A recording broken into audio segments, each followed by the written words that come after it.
welcome to Kickin' It with Kim Jayde. I'm Kim Jayde, and in this series, we're going to be chatting to guests around the world, London, Miami, New York, South Africa, and all over, about fashion, culture, music, and most importantly, sneakers.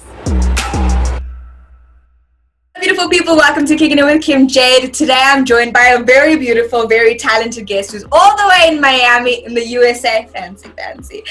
Today we're joined by I Am Simply B. She is a digital creator. She started her own show called Sneaker Sundays, and she's doing something really amazing in the sneaker community because she's bringing females together. So welcome, I'm Simply B. How are you doing, babe? Hi, thanks for having me. I'm so excited to be here. Pleasure is all mine. It's so good to have you. First of all, look at your wall. It's so crazy. And you say it's both sides? It's like this side and that side? Yes, it's a problem. Just a little bit. Also, so now when picking our shoes in the morning, the Nike boxes don't have photos on. Because like Skechers sneaker boxes do have a picture of the shoe. So you have to like sit and... How does it work? Well, for me, I know where everything is, because I like put it in a particular place. So my setup is by silhouette. So here I have like all my Jordans. On the other side, I have Air Maxes. I have Dunks over here. I have basketball sneakers back here. So I like know where everything is. Got it. So it's not that bad. Unless I put something back where it's not supposed to be, and then but otherwise it's organized. Believe it or not, there's organization in the chaos. Sure. Organized chaos. Yeah, in the chaos. It's organized chaos. Okay, I'm gonna kick it off with an icebreaker. So this is like super chilled questions, quick fire, quick answer, not that deep, and then we can get into that chat. Is that cool? All right, go for it. Cool. Have you ever licked or sniffed your sneakers? Sniffed. Not licked. I'm like, I just sniff them. I don't lick them. But yeah, sniffing all the time, especially when they're new. Yes. The new sneaker smell. New sneaker smells everything. Yes. Okay. Would you ever resell your kicks? I don't know. That's a tough one. That's I don't know. No, I'm gonna say no right now. I've never like resold anything. I buy it to keep, so a lot of the stuff that I do have, I'm not gonna get rid of. Not gonna part with. I feel you. Which female artist, so a rapper, a DJ, or in the entertainment space, do you think has the dopest sneaker collection? Tiana Taylor. Oh, nice one. Okay. Yeah. Also, she's fire. Also, her body. Oh, hello. But I feel like her whole style, she's just like, she's been a sneaker girl. So, and just, she does sporty, she does sexy, she does it all and wears sneakers. So yeah, that was easy. That was an easy one. Easy one. Okay. Fat Joe said, Air Jordans never Reebok. What's your take? I do like Reeboks, don't get me wrong. I do have some. But I would say, Jordans over Reeboks for sure. I mean, hello, like, yeah, you're a Nike bae, so we see you. Exactly. So that's it. Right. So the Rihanna Fenty, the Fenty Puma collab, or the Beyonce Adidas collab? Oh, God. You have to wow. I'm trying to think. I would say Beyonce. Okay. The Beyonce collab. Because when I first saw it, I was more drawn to the Beyonce versus the Rihanna, even though they do have similarities because they both kind of have that. The pointy toe, the chunky sole. Exactly, the chunky sole. Very similar, but I liked Beyonce's a little more neutral colors. I felt like Rihanna's, it was a very pink and a little too girly for my taste. Okay. So Beyonce for sure, yeah. Okay, I got you. Quality or quantity? I feel like you have both, but both, but quality over quantity, because you can have a bunch of shoes or and it's a bunch of something, but it's not good material or it's trash. So it doesn't work out. Quality will definitely last you longer than the quantity as well. I completely agree. Marcus Jordan said that 2020 is the year of the mids. What's your take? The year of the what? The mids. The mids. Yeah. Yes and no, because there's like, I feel like now there's like this hate, like a low-key hate towards mids, even though they're really trying to push them. Yeah. But there was a time where mids were it as well. I don't feel like this is necessarily the time. I feel like back in the day was definitely a little more. They used to have the packs where they dropped like Old Love, New Love together, and they dropped all this stuff. So now I think they're trying to force it to be the time. I don't know if it's necessarily like the people think it's the time. I think they're trying to push it to be though. Brand is making it. Yeah. The brand is making it the time. Like they're literally shoving mids in your face. Every 5 seconds, another mid drop. Yeah, every other day. So. Okay. Do you know what tongue is? No. When it comes to sneakers.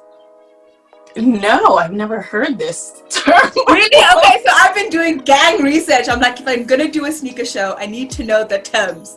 So tongue is this thing like where you put your jeans on, and then your sneaker, you pull the tongue over the denims and like fix them. That's called tongue. I've never heard this before. Maybe I'm like, man, I need to learn these words because I've never heard this. Like it's a whole thing. It's a whole thing. Wow. Okay. No. So I taught you something new today. You're welcome. Yes. Okay, you put me on. I'm gonna put. I might talk about this because. Yeah. Also, it's weird. It sounds wrong and dirty, and you're like, tongue what? Yeah. It's a thing. It's a thing. Cool. I feel like now we've loosened up a little bit. We can get into our chat. So what's your take on the chat? How are females treated in the game in the US? Because your sneaker culture and sneaker history, I feel, is a lot further developed than it is here. I would say for us, especially now, well, not just now, but in the past couple of years, like brands have definitely been pushing like women in the community. Like Nike, they do like, the Force is Female. They started like a whole campaign. So it's really nice to see now, especially on our end, I guess, that they are trying to push women forward. Jordan started its own like women's, line. They had women's sneakers before, but it had been such a long time since they actually had exclusivity to women's lines. So I do love that. And within the community, even I feel like the men that I've been surrounded by have always supported me and always, pushed me forward, which I think is amazing. Not all men are like this, we know, but I'm definitely happy to say that I'm surrounded by men that are like that. So amazing. For me personally, it's been good. Literally, like uncle that is the plug for the list.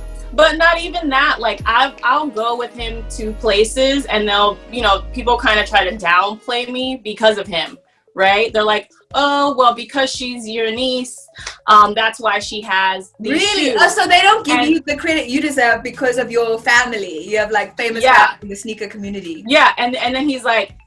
And that's why I love him so much, because he's like, this has nothing to do with me. Like, this is her own thing. She's been into sneakers, it just happens to be something that we share, but he doesn't take credit. Like, he's like, nah, that's her. Like, he does it every single time. And I'm like, thanks, but it's just, women can never just get credit for their own thing. Like, there always has to be like a man behind it in some way.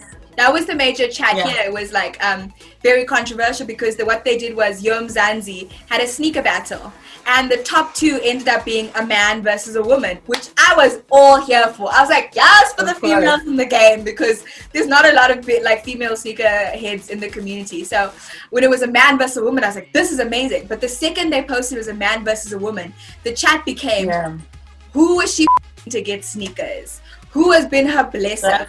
And it was just super upsetting to the point where Afrikid, who has one of the biggest collections hands down in South Africa, jumped into the chat, and I think he either tweeted it or put it on Instagram, and was like, you guys need to stop. Like, coming from me, I'm telling you, you kids need to stop, because it is so disrespectful. We're living in 2020. How is it the immediate assumption is that she's sleeping with someone in order to get her collection? It was wild. It's so crazy, but it's also the same assumption that because we have, you know, I mean, my following obviously is not as crazy as yours, but people automatically assume that all your sneakers are sent to you, or all your sneakers, somebody, there's no way that you did this for yourself. There's no way. It's impossible. And I'm like, now, like in the past, maybe this year, I would say is when I've now have been, you know, getting stuff sent to me from brands. Mm-hmm. But I have hundreds of sneakers. So out of hundreds of sneakers, brands have maybe given me, what, 10? If that, you know what I'm saying? So it's not like all these shoes came from Nike or Jordan or whatever, you know. It is annoying for sure that we do, like, they do not give us the credit. Like, we're incapable of buying sneakers ourselves. Exactly. And also understanding it, because look, in the beginning for me it was very hard, because you do need to learn the correct terminology, you do need to read up, you do need to understand the history of your sneaker if you're going to be trying and sitting in these conversations with the guys who have been doing it religiously since school. Do you know what I mean? Yeah. But if they automatically kind of assume that you don't know, like you're just wearing it for aesthetics or for hype, you know? Yeah, or your boyfriend brought them for you so that you could be cute. But that's not always the case, because there's girls that I know who have been in the sneaker game a lot longer than I have, who played basketball when they were younger, and that's how they got into sneakers, who've always been into sneakers because they liked Reebok Classics, and now they're into Jordans, and their collections, they have literally warehouses of shoes, you know? And it's amazing to see, because their collections are like just as magnificent and just as extensive. Their knowledge is just at, like, they're literally women encyclopedias in the sneaker world, you know what I'm saying? Yeah. And they do not get enough credit. I mean, I've introduced you to one, Kixie Jixie. I'm not sure if you will have her on, but I promise you that she will teach you something in a conversation. And I feel like every time I've talked to her, I learned something new, whether it be about how to store my sneakers or just history of a particular like model or silhouette. Like, and this girl like lives and breathes sneaker knowledge. Like, I promise. And there's guys who don't know half of the stuff she knows, but it's unfortunate that, you know, they just automatically assume. I'm sure with her the same thing, like her boyfriend bought her this stuff. You know? No, it's true. The sneaker game to me, or the culture, it's global, right? Essentially, like, I've traveled all over the world and literally have had conversations with strangers based on sneakers. It's a universal language, right? Like, fashion is a universal language. So you may not understand, but visually you guys speak the same language. So I have followers from all over the place just because we have that one commonality, which is shoes. And I think that in itself is fun and it's beautiful because of the fact that we don't understand, like, there's a lot of things that, you know, are different about people, but the fact that we can kind of, you know, come together over something so small, essentially, it's a little thing. Yeah. It's also like really dope because there's sneakers that I can't get that you can get, right? Because you're over on that side. Yeah. And that has also built friendships for me with people. Like, I have friends in London now because of the fact that they got me shoes, and now help you. Oh, vibes. Yeah. Okay. So there's stuff that's only a Euro release, and so I know that I have to hit up my boy in London because he can help me get that. There'll be stuff here that's only a US release, and he'll hit me up like, B, I need your help. Can you help me pick these up? So you definitely, to me, it is an actual community because of the fact that you do end up helping. At some point, you end up building these relationships and friendships with people on the other side of the planet.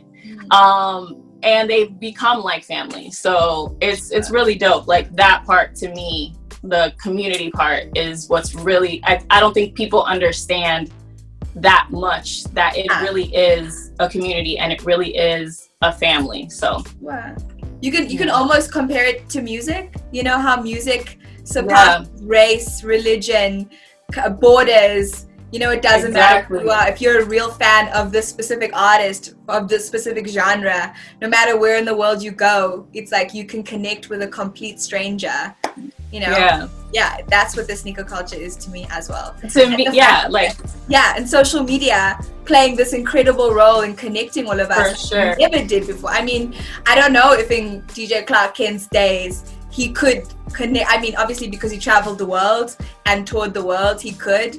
But I don't think you could have ever connected if you were a young sneaker-loving kid in New York, could connect with someone in Africa just like that, you know, how we can do. Of course.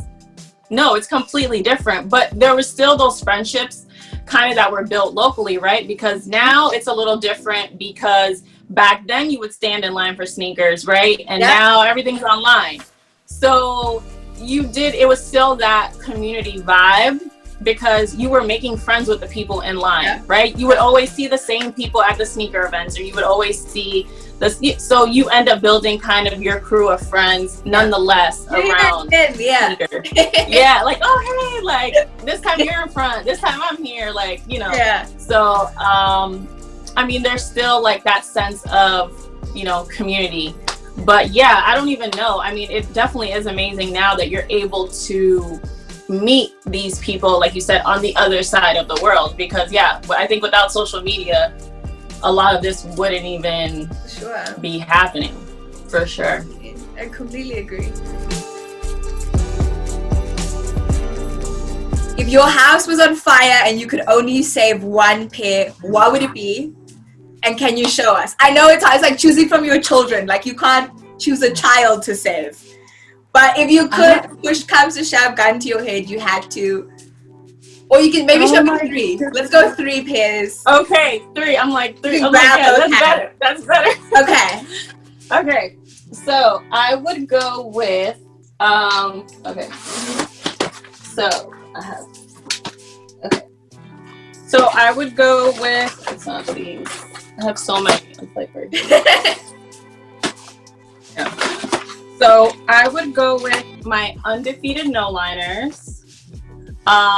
This is easily probably this was my grail for the longest time, and I love this shoe. It's unreal how much I love this shoe. I probably don't wear them as much as I should, because I just don't want to get them, you know, like messed up or anything like that. But I love this shoe. To me, it's so unique. It's just different. The colorway, there are no liners, so unlike, you know, most other sneakers, there's no lining, no padding, like, but the materials, I just love this shoe. So to me, it's colors that I don't think would normally go together, and it worked. It worked. So I love this, my undefeated. Then I have my DJ Clark Kent, got that white Air Force One. Hey!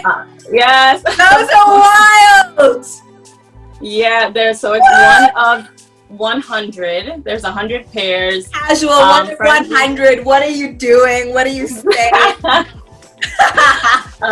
Friends and family. They came out on the 20th anniversary, if I'm not mistaken. Yes, 20th anniversary of the Air Force One. It wasn't. It might be wrong with the anniversary time. I think it's 20th though. So there was like a bunch of other sneakers that came out at that time too. So like the Travis Scott Air Force Ones, Rockefeller Air Force Ones, like a bunch of sneakers had come out, but those were actually released. His were never released. But I definitely take these because somebody's. These definitely have more like sentimental value for me than I think anything else. And I would take a pair of ones. I would take my shadow ones. Ooh. So I would take shadows. Ooh, so clean. They're in such good condition. Oh, these are new, girl. These are new. That's why. They're new. Because I have mine, but mine are super. They're like old now. They've like put in time. Listen, when this is my favorite Jordan 1 because I feel like you could wear this with everything. And so I have like 5 pairs of just this one because I have 5 pairs. I mean, No, because I literally bought them up because I know, like, if I show you my other pair compared to this one, it's like trashed. Friend, you can't find these here. I bought these. They're like pre-loved, pre-owned, worn ones type of thing. So, oh my god, no way! You can't find them. Like it's super rare. So the fact that you have 5 is ridiculous. Yes, because I mean, for me, they're the best. And as if I saw them or if I could buy them, I'm like, can you get? I told my friends, try for a size 7, and everybody who hit or anybody, I'm like, give them all to me, because I know for a fact if any other shoe that I'm going to wear and beat up, I travel in it, I like work out in them, I do everything in this shoe. So I know it's going to be ruined. Ones were made for what? Ones were made for rainy days. So I literally wear them. To me, like the leather, it's durable. Yeah. Even if you see, I'm sure you've seen 85 ones, right? Yeah. How many sneakers do you know last over 30 years and are wearable? Yeah. Honestly, like most other Jordans, the whole midsole, because it's like foam, will break apart. Like I have sneakers that are dead here. Yeah. Yeah. That aren't even as old as, like, you know, those shoes, and this one is definitely durable. So this probably will survive the fire, even if I left them in the house. It would survive. It would survive anyway. But yeah, for sure. So that'll be my 3. Yeah, listen, impeccable. I also wouldn't be able to choose between the 3, so I absolutely hear you. Yeah. So tough. This has been so great. Oh my god. Also, the fact that we worked out the time difference, Miami, South Africa, is like, yes. Thank you so much. I'm so grateful. No, of course. No worries. Of course. And just the fact that you are so pro women is so great. Yeah, man. I mean, it's just sad. Like, in a way, like, obviously we've come a long way, but we haven't gotten to where we need to be, because I mean, you'll see. I feel like you doing this show, I'm so happy that you're doing this as well. I feel like you're going to meet so many great people, and I hope that I can help you meet other wonderful women in the community, because that would be dope. I think that would be really great. For sure. And if ever you're in Africa, you're going to hit me up. If ever I'm in Miami, yes. I'll hit you up. Yes. It'll be so... Oh, we go sneaker shopping. Please. It would be so much fun. Yes. Yes, that would be so fun, for sure. Amazing. Look, I'm Simply B. Thank you so much for joining us today. It means the world. Thank you. Thank you so much. We'll see you on the gram. Yes. All right. Ciao, my love. Bye.